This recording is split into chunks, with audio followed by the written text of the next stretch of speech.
Hello and welcome back to another episode of Rapping with the Rep. I'm State Representative Ken Gordon, and today I'm looking forward to a really interesting show. A little later on in our program, we're going to be joined by Tom Conway, who's the chairman of the Joint Committee on Labor and Workforce Development. He's the House chairman, and we are going to be talking about the issue of minimum wage in Massachusetts. Tom Conway is also running for state treasurer, and later on in our show we'll talk to him a little bit about how it's going on the campaign trail for him. But for now, let's talk about minimum wage and the efforts of the various entities involved in raising the minimum wage. It's really a moving target, and there's a lot of discussion about that, so I'd like to explain to you before we go on the parties involved and the plans involved. Currently there are three parties involved in the efforts to raise the minimum wage. There's a ballot question that is likely to appear on the November ballot. It's called Raise Up Massachusetts, which is actually an assembly of various groups, has gotten together enough signatures to put a question on the November ballot that will ask residents whether we are interested in raising the minimum wage. Polls have shown a lot of support for that ballot question. That ballot question provides that the minimum wage in Massachusetts, if it wins at the ballot, will increase the minimum wage from its current $8 an hour to $10.50, and it will be indexed to inflation. What that means is that each year the government will determine an inflationary index or a rate of index, and the minimum wage will go up as a proportion of inflation. The ballot question also raises the tip minimum wage. Now, many people in Massachusetts believe that our wait staff, waiters and waitresses, and other tipped employees are paid at least the minimum wage, and then tips are added on top of that. But actually in Massachusetts, tipped employees receive a different minimum. Their minimum is currently $2.63. Their minimum has not increased since the 1990s. The question on the ballot would increase the tipped minimum to 60% of the general minimum, which the math shows would be about $6.30 if the general minimum wage is raised to $10.50. That's the ballot question, and that will be on the ballot on July 1 unless the promoters of the ballot decide to do something else with it. With that as a backdrop, the Senate has passed a bill in the end of 2013. Their bill on minimum wage calls for the increase in the minimum wage to $11 an hour, that's 50 cents more than the ballot question, over 3 years. The Senate bill would go into effect July 1 of 2014, which is 6 months sooner than the ballot question, and it would take 3 years to get up to the $11. It would be phased in over 3 years. The Senate bill is also tied or indexed to inflation, meaning it will go up each year as a component of inflation. The Senate bill would increase the minimum wage on tipped employees to 50% of general minimum wage, meaning that it would go up to $5.50 an hour when the $11 goes into play in 3 years. Now, the House of Representatives, where I serve, has a third plan that it's introduced. That plan would increase the minimum wage to $10.50 over 3 years. Again, it would start to come into play on July 1, 2014, 6 months sooner than the ballot question would. It would take 3 years from that point to be fully implemented, and it would raise the tipped minimum to a lesser extent than the Senate or the ballot question. The House has also included a number of other provisions with the minimum wage. One of them is that it deals with unemployment insurance. Together with the minimum wage bill, the House is restructuring unemployment insurance and the way that we charge premiums for unemployment insurance so that the fund has enough money to pay claims going forward and to meet federal standards. We could probably spend a whole other show on issues such as that, but just for this program, suffice it to say that unemployment insurance will be reformed by the House bill and also by a companion Senate bill in a way that will not affect anyone's benefits or eligibility. They'll continue as they have been. On the House side, there's a third bill that's also included within the minimum wage proposal, and that's called the Domestic Workers' Bill of Rights. What that will do is set up a structure, a statutory structure, that will establish the relationship between an employer and an employee where the employee works in the home of the employer.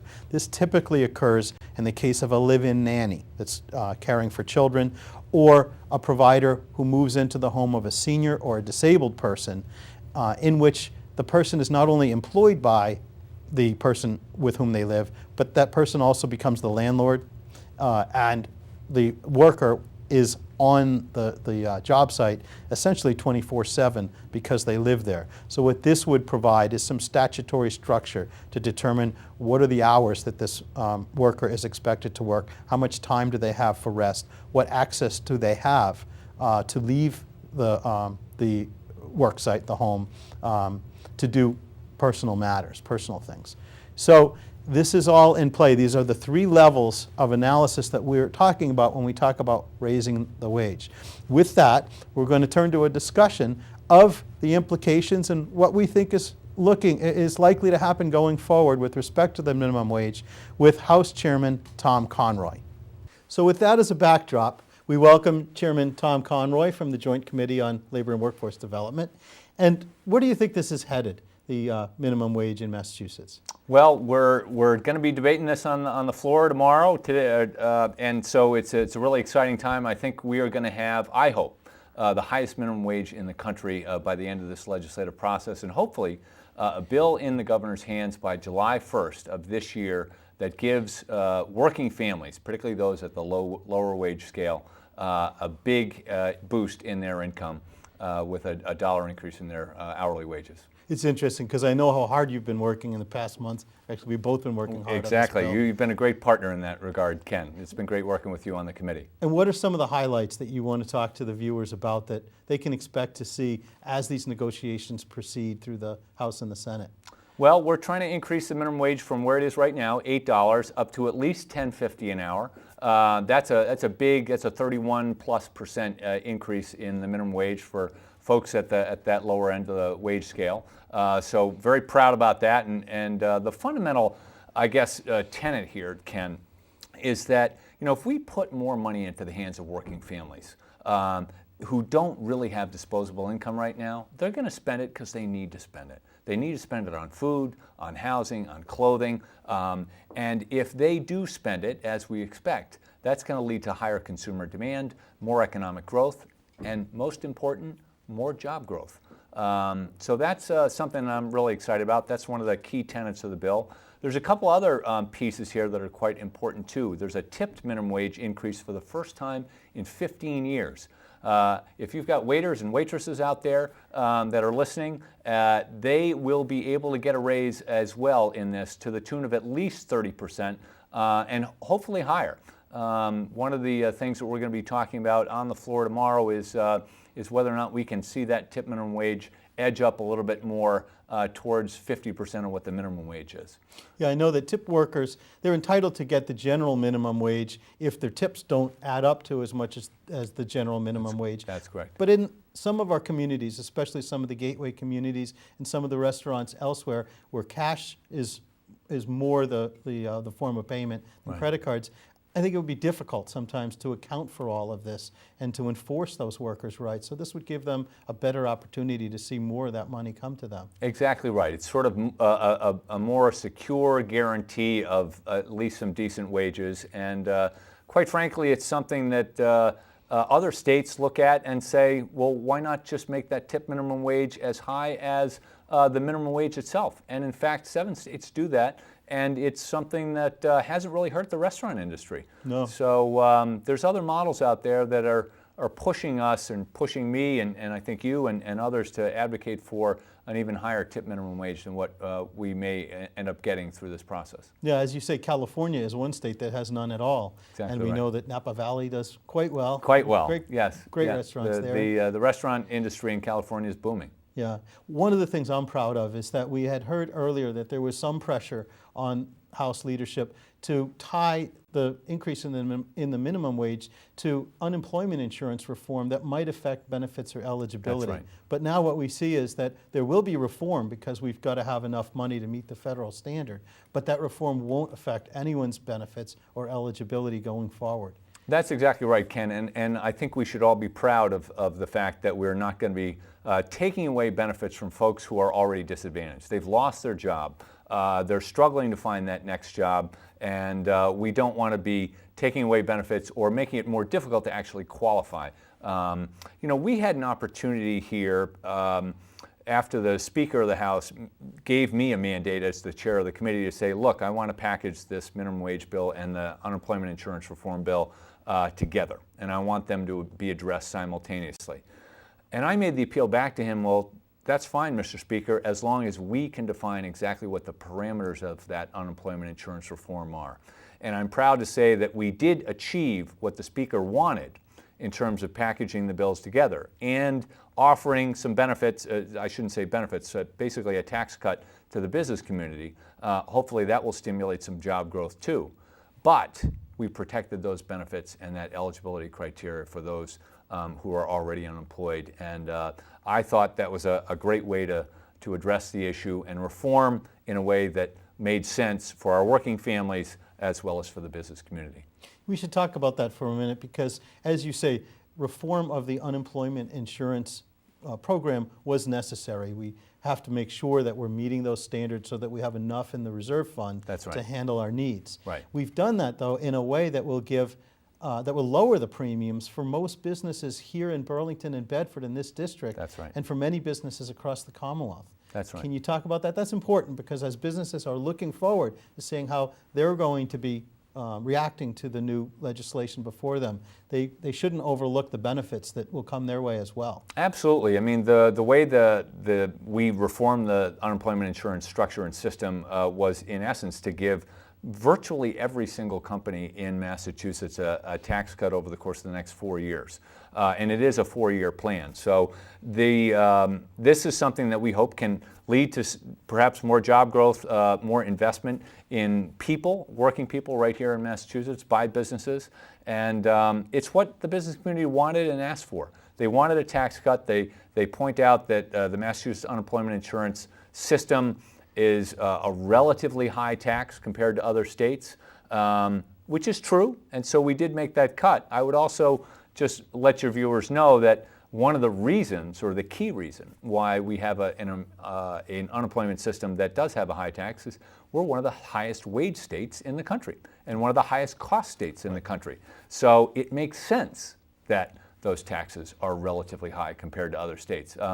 We don't always want to compare ourselves to states that are, have higher unemployment rates, not as much high education, not as many great middle-class jobs out there as Massachusetts, and so I think we need to keep that in mind as we think about the right way to reform our systems. You're right about that. We often hear about where we fall among the 50 states, Right. but really we're competing with a handful of those that have a similar type of economy that we have. Exactly right, Ken. So, we've got high-tech jobs. We are the life sciences capital of the country. We've got financial services here. We've got a healthcare system that is finest in the nation. So a lot of those industries have jobs that are very well-paying. And if you get laid off from a well-paying job, you should get a decent and sizable unemployment insurance benefit. That's the fundamental way the system works, is that your benefit is about 50% of what your wage was. Right. So if you have high wages, 50% of that's going to be higher than perhaps a typical job in a place like Alabama or Arkansas. Right. Now you've got a unique perspective because you're also running for state treasurer. Yes. And so you're speaking to a lot of folks all across this state. They must talk to you about this topic and others. What has been your experience in talking to people about this topic first, and then we'll talk about some people are others. really excited about a minimum wage increase. They see it as long overdue. We haven't had a raise since 2008. And if you look at the fact that our minimum wage has not kept pace with either inflation or purchasing power, literally over the course of the past 45 years, people are really hungry for this kind of lift in their opportunities to make a better wage and move up and move ahead in life.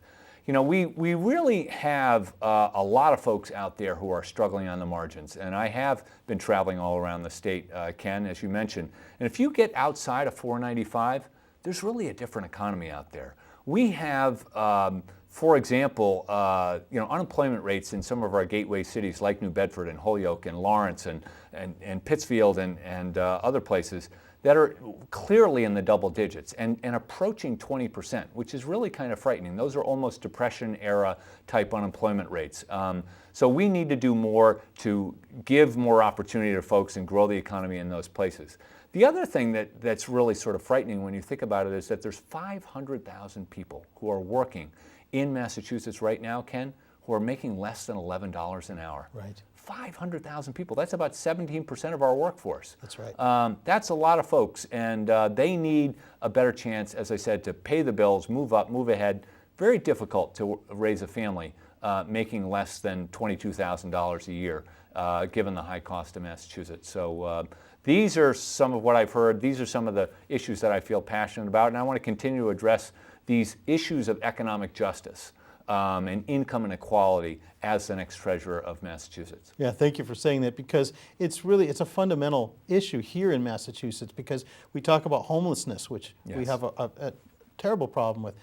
But in raising the minimum wage, we can address some of that. 29% of the people living in homeless shelters like the motel in Bedford, they're employed, and they're employed at minimum wage jobs, but that doesn't help them to earn enough money so that they're free of public support. We're trying to get more people into a situation of self-sufficiency. We've got a $16 billion social safety net here in our budget in Massachusetts, and we're going to be debating the budget, as you know, Ken, this month. The best way to manage our finances, and again, this is my approach as hopefully the next state treasurer, the best way to manage our finances, manage our budget, is by shrinking the need for that social safety net, by helping more people get into good paying jobs with decent wages, decent benefits, some stability, a career path ahead that gives them the kind of self-sufficiency that prevents them from even needing to have their health insurance paid for, to have a subsidy for their housing, to have be on Title I and have school lunch programs because you can't afford to even provide a lunch for your child, subsidized child care, right? Well, there's all these different subsidies that we offer to help people make very basic needs. And if we can reduce the need for that and reduce that $16 billion in a good way by lifting people up, that's going to make us financially and economically stronger as a Commonwealth far into the future, Ken. Right. We get people paying taxes that way. That's right. And at the same time, their need for assistance, for public assistance, is less. So as a Commonwealth, it's a win-win situation. It's a win-win, and Ken, and I'm all about win-wins, exactly. And I think that's what this minimum wage bill is all about. And one of the things that I've enjoyed about working with you've got the education and background in working not only in business, but in running economies. And working with the Commonwealth as treasurer, you'll be running an economy, which is complex. And can you talk about what you expect, what some of your plans, if you have the support and you become our next treasurer? Well, great. Thank you for the opportunity, Ken. So, there's a lot of people, as we just discussed, struggling on the margins. And the economy's fundamentally changed. Those job opportunities aren't out there like they used to be. Education is a lot more expensive to attain and pay for higher education, particularly whether it's community college or UMass or whatever. And so I want to use the tools and the authority of the Treasurer's Office to open up those educational opportunities and job opportunities for folks. I want to, for example, invest more of our short-term cash that the Treasurer has authority over in our local banks. And if those local banks have that money and a stronger balance sheet, they'll be able to lend more to our local businesses. Businesses right here in Burlington and Bedford and in Wayland, where I'm from, the whole metro region, throughout the state. And particularly minority and women-owned businesses throughout the state that aren't getting access to the kind of capital that they need to start up a new business or expand a small business or a Main Street business. And so if we can increase that capital for those businesses, they can grow and hire more people, more Main Street middle-class jobs. So that's a great job opportunity creator that I want to put forward as the next treasurer and continue something actually that Steve Grossman, our current treasurer, is doing. Educational opportunities, few people really know that the treasurer actually has authority over a student loan fund. So if you're a UMass grad and you major in science, technology, engineering, or math, you can get access to a low-cost loan or a grant from the treasurer's office. I think we need to greatly expand that authority, recapitalize that fund, offer more low-cost financing and grants to make college and higher education more affordable for all those people who want to become self-sufficient, want to improve themselves, know the value of a higher education so that they can get those good middle-class jobs. So those are two big initiatives that I really feel passionately about and I want to implement as the next state treasurer can. What I've liked about what Treasurer Grossman has done is he's opened the checkbook so that we could look online. Transparency, and we could view, exactly transparency. right, yes. And I know that you'll continue in doing that. Absolutely. I'm a big believer in transparency. I ran for public office 8 years ago, Ken, in part to enhance the public's trust in government. I wanted to use my private sector background in financial management and operational efficiency and effectiveness. I wanted to use my progressive values and principles to make sure that we were focusing on the right priorities, making the right choices, and helping people move up and move ahead in life so that they can have a successful future for themselves and their families. And it's those two, that combination of those progressive values and goals and the financial management skills that I think make me uniquely qualified to be the next treasurer and really help this economy grow and help more people and enhance the public's trust in government. So that's, I think, what it's all about.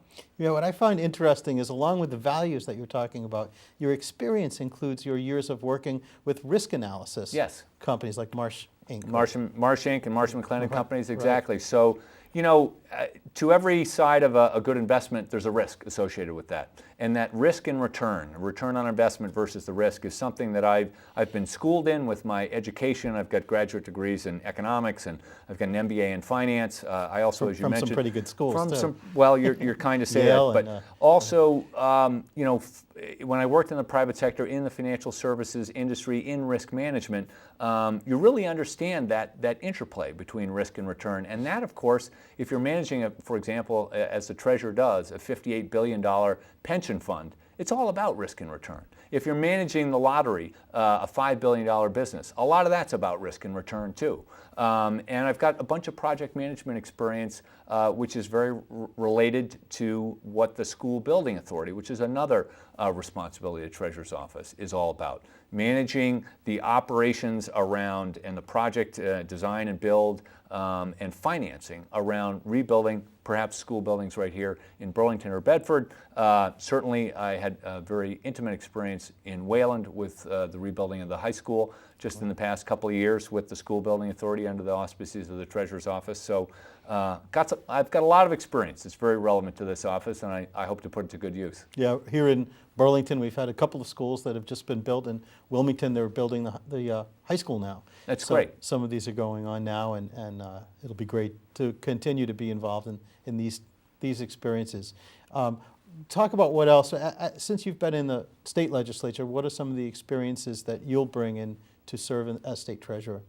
Well, and I've been involved in some of the reform efforts on the pension so that people can feel secure, state employees, municipal employees in particular, about having a pension when they retire so that they can retire with a sense of dignity. I think that's really important. But we have some challenges here with some unfunded liabilities and some needs for more money. And I've actually authored a couple of what I call sort of smart financial management pieces of legislation that have become law that have reduced those liabilities and helped make those pension funds more solvent so that people can be secure in retirement. Those bills are actually something that have bumped up our credit rating as a Commonwealth. It's now the highest it's ever been. It's AA+. And the credit rating agencies point to these two laws that I initiated as reasons why we are now borrowing at lower cost and saving taxpayers millions of dollars every year.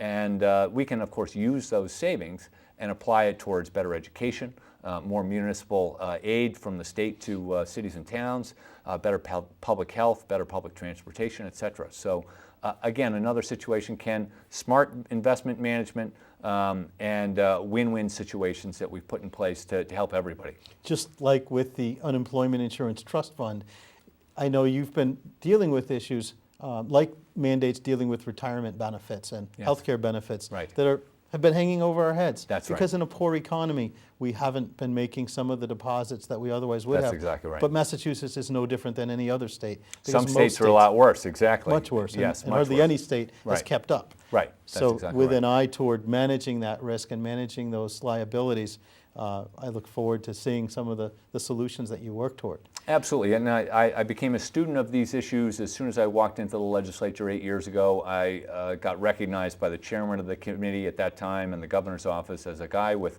the expertise to help solve some of these vexing problems with an eye towards using best practices in financial management to address our challenges and come up with appropriate solutions. And I've been able to do that.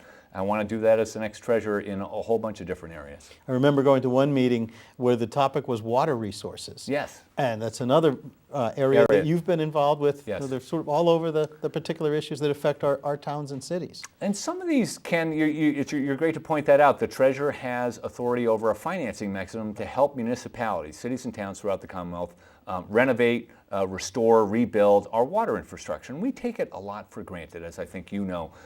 It's out of sight, it's out of mind. A lot of these water systems are buried underground. But some of them, Ken, are 80, 100 years old. And we've had water main breaks all over Massachusetts over the course of the past decade. And we need to repair more. And these are the kind of long-term, smart financing, fix our infrastructure projects that I care deeply about. I want to enhance the funding that we allocate towards those low-cost loans for municipalities. We've got to fix our water infrastructure. It's good for business, it's good for our health, obviously, and it's good for our communities. And again, a win-win-win if we can do this right and do it with lower borrowing costs, as I've been able to help achieve through some of the other stuff we just talked about. Interesting issues. Yeah. Well, Tom, thank you for coming on to Rapping with the Rep.